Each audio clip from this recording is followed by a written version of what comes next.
Good evening everyone, welcome to Gentro Tales. இன்றைக்கி நம்ம பார்க்க போகிற ஸ்டோரி என்னன்னு பார்த்தீங்கன்னா, அரியணையின் உண்மை சோதனை. ஒரு நாள் அரசன் தன் நாட்டு நிலைமையை பற்றி அறிந்து கொள்ள மாறுவேடத்தில் நகர்வலம் சென்றான். அப்போது நகரத்தில் 2 பிச்சைக்காரர்கள் பிச்சை எடுப்பதை கண்டான். ஒரு பிச்சைக்காரன் கடவுள் பெயரை சொல்லி பிச்சை கேட்டான். இன்னொருவன் அரசனின் பெயரை கேட்டு பிச்சை கேட்டான்.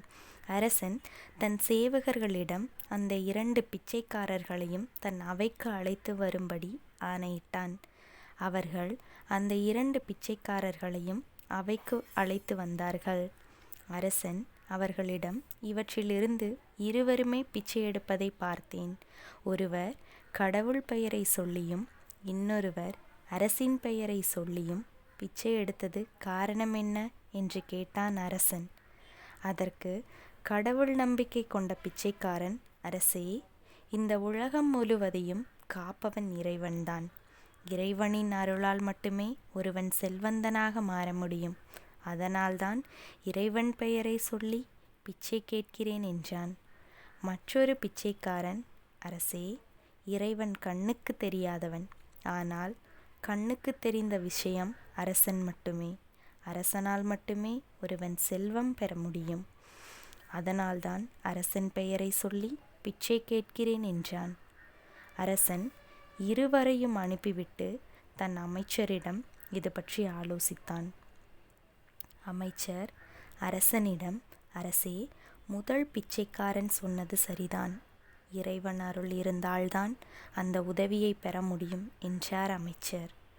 அரசனும் இறைவன் அருளா அல்லது அரசரின் அருளா என்று சோதித்து பார்க்க தீர்மானித்தான். சில நாட்களில் அந்நாட்டில் உள்ள கோயில் திருவிழா நடைபெற்றது.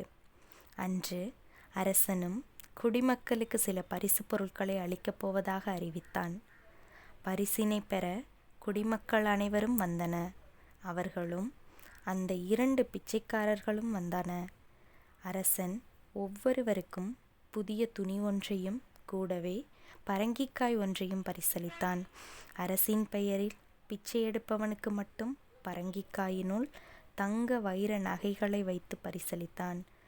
கடவுள் பெயரை சொல்லி பிச்சை எடுத்தவனுக்கு எல்லோரையும் போலவே துணியும் பரங்கிக்காய் மட்டுமே பரிசளித்தான்.